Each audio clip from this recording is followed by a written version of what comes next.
Full Blast Podcast, let's take a ride into the mind of Smoothie. Video games and comic books, we'll talk about horror movies. Let's go retro, checking the scene. Talk about things in magazines. We'll talk about the things that we've seen on screen and the 9-0s on the 19.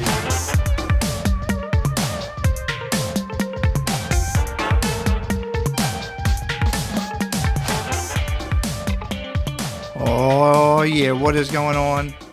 It is your boy Smoothie, but of course, and I invite you to come for the entertainment and stay for the journey. That journey deep into the mind of Smoothie.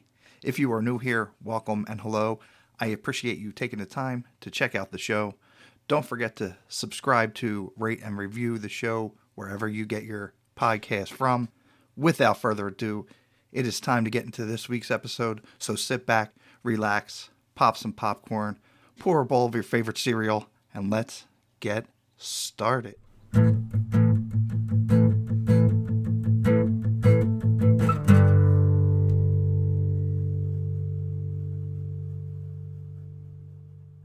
All right, here we are again for the second straight week in a row with the show, which is great and keeping me on track to hit my small goal of 26 episodes by the end of the year. This is episode number 14. Now, it's a shame. Last week's was episode 13, and at the time of this recording, it is Friday, May the 13th. Happy Jason Voorhees Day. Happy Camp Crystal Lake Day. Happy all things Day. Now, I couldn't resist not doing a show for Friday the 13th. As a matter of fact, I think the last Friday the 13th that we had, I kind of let it slip through my cracks. I didn't even watch a Friday the 13th movie. I'm hoping to change that today, but I will say the one movie I plan on watching today, for the sake of this review, have watched is my voice cracked there, is the 1981 horror comedy Saturday the 14th.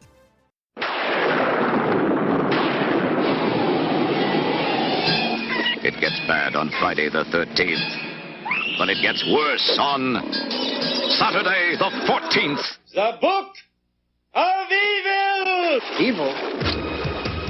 Evil? Richard Benjamin, Paula Prentice. We've inherited a house with a curse. Oh, come on, Mary. You know you don't believe in curses. All right, that was just a little bit of the trailer for Saturday the 14th. And I got to be honest, it had been years and years and years since I watched this film.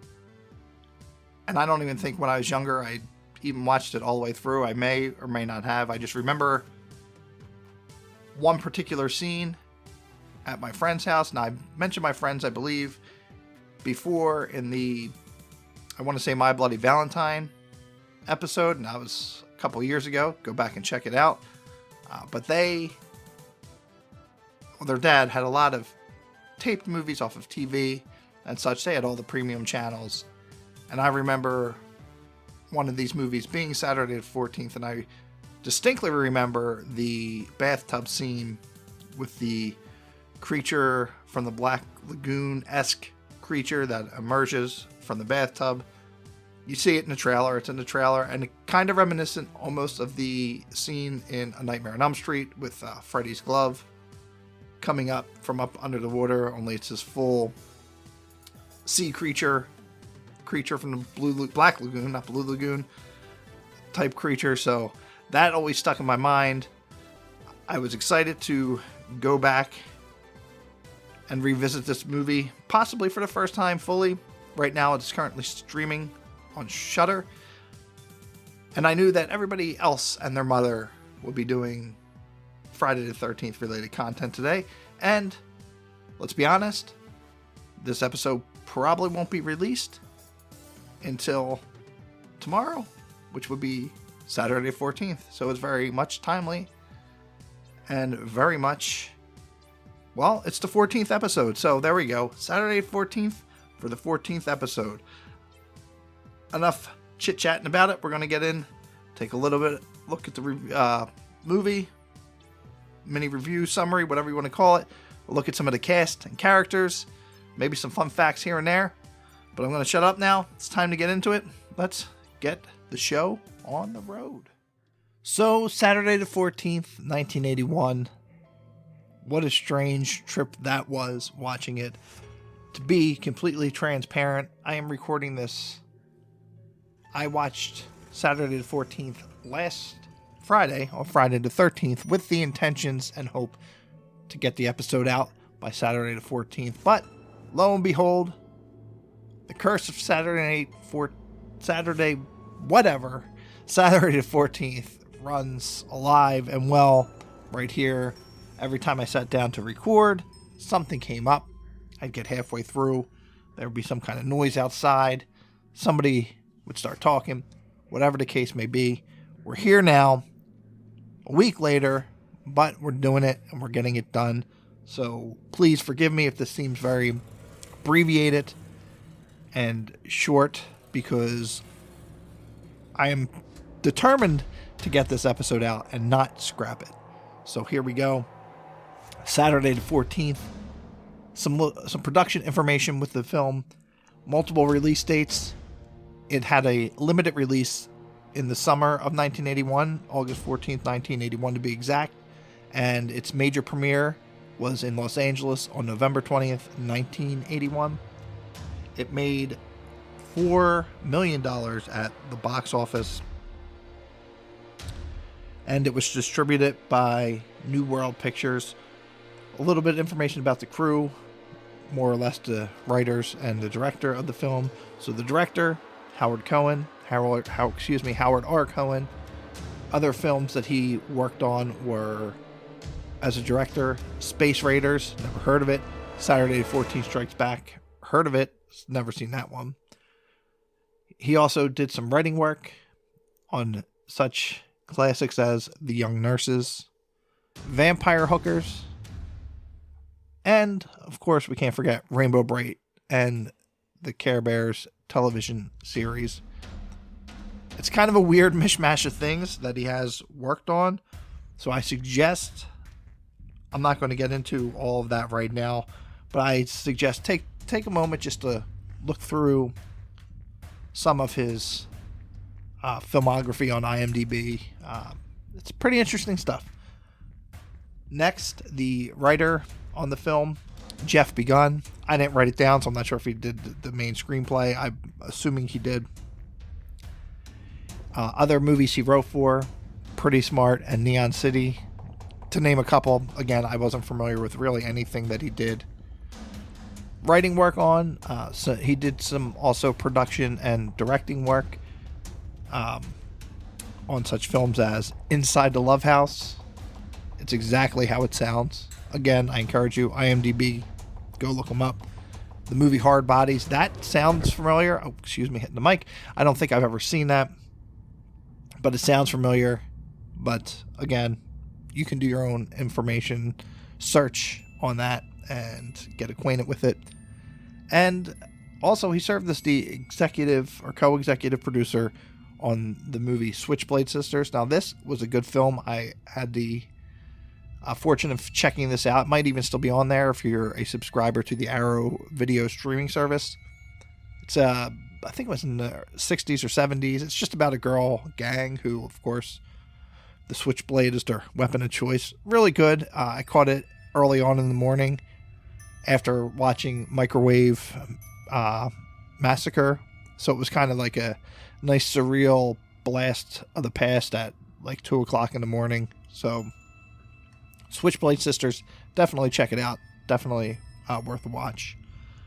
I'm just going to give a little bit of a summary of the plot from, I don't own the DVD, so I can't read you what's even on the box or the back, but I'll give you kind of a summary of the plot from Wikipedia. You can read the full thing on your own time. Again, I suggest you watch the movie as well for some good chuckles and some laughs and a bit of nostalgia. So, an all-American family inherits a deceased uncle's house. The Hyatts, together with their daughter and son, move in. But we see in the beginning of the movie a vampire named Waldemar and his wife, Yolanda. They want to get into the house so they can acquire the hidden treasure that can be found within. And that treasure, that is the Book of Evil. They're trying to get a hold of this to control this Book of Evil. Unfortunately, after they move in, the Hyatts, and get settled, young Billy discovers the Book of Evil and As he's opening the pages, he reads of a curse hanging over the date of Saturday the 14th. Again, it's real. Look at why I'm here doing this podcast a week later. As he starts flipping through the book, the monsters and ghouls and ghosts and demons start disappearing from the pages and showing up in and around the house. After this, strange things start to happen. Waldemar finds a way into the house, disguised in his bat form. And Mary Hyatt, she gets frightened by the bat, and they continuously refer to these bats as owls. I guess supposed to be funny. They call an exterminator, and the exterminating company sends over Van Helsing, who is also in search of the Book of Evil. So once Van Helsing shows up and is found his place in the home and begins to stay there, the strange things continue to happen, and let's just say there's a battle that takes place. And that's what I'm going to leave you. I'm going to leave you with that hanger, that cliffhanger. I know you're dying for some more, but that is for you to find out. Just some things of note with the movie that I found interesting. Though the name Saturday 14th is riding on the heels of the 1980 Friday the 13th movie, this is not a parody or spoof movie of the slasher genre, like the scary movies, if you will, in later years, but it's more or less a parody and spoof of the 50s and 60s monster movies like The Fly and the Universal horror movies, Frankenstein, Wolfman, Dracula. You got all those cast of characters there, but that's more or less where the spoofing comes in. It really has nothing to do with any other slasher type films, again, aside from the Saturday the 14th being the day after Friday the 13th. Another interesting thing, now this is purely speculation on my part. This movie came out 3 years, give or take, before A Nightmare on Elm Street came out, but I did find it kind of interesting that the house was located on Elm Street, and I don't know, possibly did maybe Wes Craven get a little bit of inspiration from this movie or kind of enjoy this movie? I don't know. I can't back that up. I didn't do enough research to find out, but I thought that was interesting nonetheless. That was just one of my observations. Also, just as typical you would see for these kind of spoofy horror movies, the house is located on Elm Street in Erie, Pennsylvania. So again, a lot of times you'll see stuff in like comedy, Dracula stuff, with Pennsylvania replacing Transylvania and Erie. They are real places. One other thing before I get off the Nightmare on Elm Street connection, possibly? No, I know not possibly. But in the one scene with the daughter who is getting a bath, you see the creature, the fin appear between what will be her legs. Very reminiscent of the scene in A Nightmare on Elm Street where Nancy is taking a bath and she starts to fall asleep and you see Freddy's glove come up from under the water. Very similar. Like I said, similar shot. She's asleep in the tub, just relaxing, and you see this fin come up. So, again, purely speculation, but maybe, just maybe, and we will probably never know now, Wes Craven got a little bit of inspiration from this film.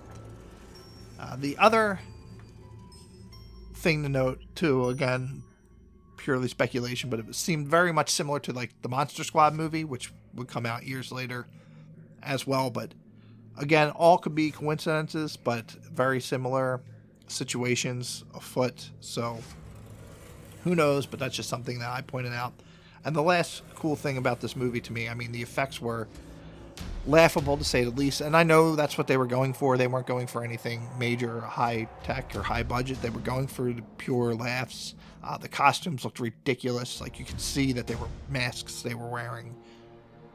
They didn't even really try too much with that, which made it comical. But the cool part, definitely for any 80s nostalgia type person, I recommend just checking it out and seeing all the awesome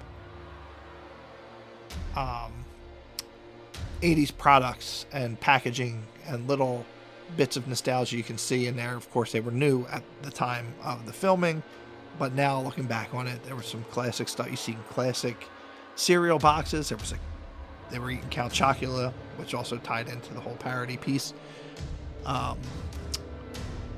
Fruit Loops. It was I think it was Fruit Loops, an old school box of that, how the old Kellogg's box looked, with the white Fruit Loops and then the image of Toucan Sam on there.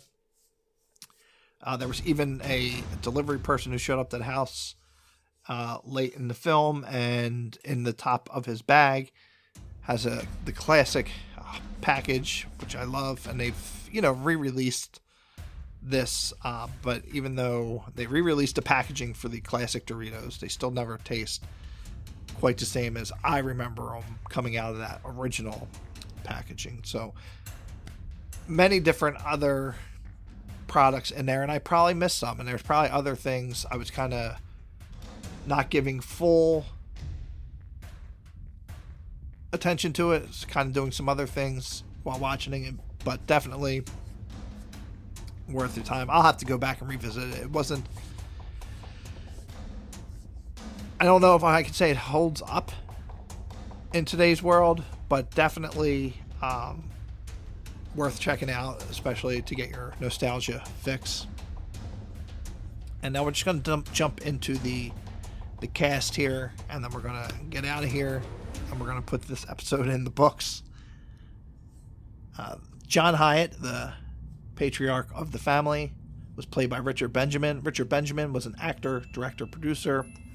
He's most known for his roles in the 1973 Westworld, 1997's Deconstructing Harry, 1973's The Last of Sheila, and 1975's The Sunshine Boys.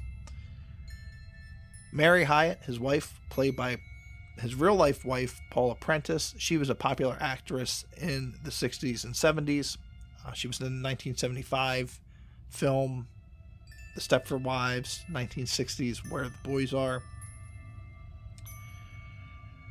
Severin Darden, he played the role of Van Helsing. He had a lot of credits for like different TV shows, but they were all like one episode things. I saw It's a Living on there, Cheers, Night Gallery, Fall Guy. He did have a short recurring role on the 1987 TV series Take 5, playing the role of Dr. Noah Wolf. This was he was in, I forget how many episodes I saw. I guess they recorded a bunch of them, but the show was canceled only after 2 episodes aired. I don't know if you can go back and see them on YouTube or anything. Carrie Mickelson played the daughter, Debbie Hyatt. She's the one with the bathtub scene. Her biggest role to date was she was Katie Kaninsky for 111 episodes on the 80s sitcom Give Me a Break. I used to love that show growing up, and I haven't seen that in years. I'm going to have to go on a quest and see if I can find that to check out. She also appeared like one of our previous cast members in a different show, or in a different podcast. I forget which one, but she also had some roles in some ABC after school specials. And again, I'm still on the quest to hunt down some of those. Young Billy Hyatt was played by Kevin Brando. He is most notably known for his role, or I shouldn't say not his role, but for voicing the characters of Schrader and Franklin on different Charlie Brown specials, Peanut specials, and series. One of them that stood out to me was Flash Beagle I remember that one. That was like a huge hit for me growing up. I loved, the Peanuts growing up, and I remember having a scrapbook photo album where I cut out different pictures of, like, I had pictures from Thriller. They were all in the local TV guides that were inserted into our paper, and I remember distinctly cutting out a picture of Snoopy as Flash Beagle, and for the longest time having that in a binder. I wish I still had those. Unfortunately, time took its toll. Things got thrown out. Mostly my fault, because my mom gave me enough time to come and get my stuff. She had enough of looking at it. And the last one, and probably the most known actor on here, and you definitely know him to see him, Waldemar the vampire, was played by Jeffrey Tambor. He was the Mayor Augustus Mayhew in How the Grinch Stole Christmas. I know there's other things he's been into.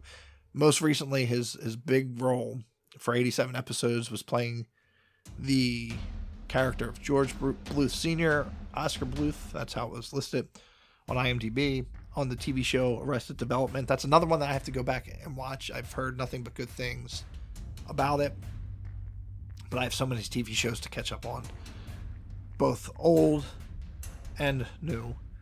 But that is your cast. There were some other supporting characters. I wasn't too familiar with it. Again, you'll find that in these movies that are older, that a lot of them did work way before my time. And unless they were in something that really stood out to me, I'm really not too familiar with them. But all in all, that is it. We are finally here at the end of the Saturday the 14th episode. It only took a week to get out, and I do apologize because I was all excited that I was going to be releasing an episode back to back pretty much, 2 consecutive weeks.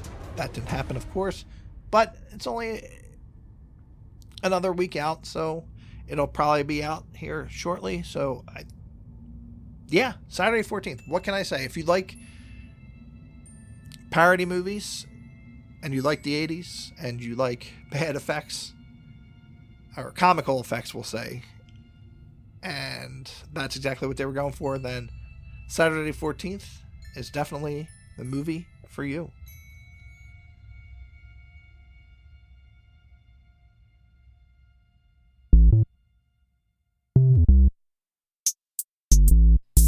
All right, that is going to do it for this week's episode, for the Saturday the 14th episode. I hope you enjoyed, maybe for the first time, learning a little bit about this movie. I enjoyed going back, revisiting it, rewatching it, talking about it. Again, maybe this is another movie that I revisit later on, much like Trick or Treat, with somebody else, with a guest, because it's fun to talk about these kind of movies with other people instead of just flying off the cusp and going off your own memories and whatnot. But like I said, I hope you enjoyed it. Let's keep this conversation going. Head on over to the Facebook page and give a like to the Mind a Smoothie Facebook page. And while you're there, you can also join the Mind a Smoothie and Facebook, Mind a Smoothie and Friends Facebook group. I am tongue-tied. I'm just so excited.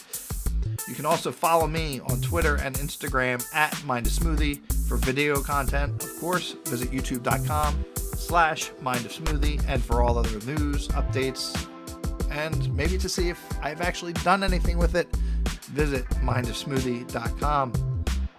Thanks for listening, and until the next show, until the next episode, I want you all to take care.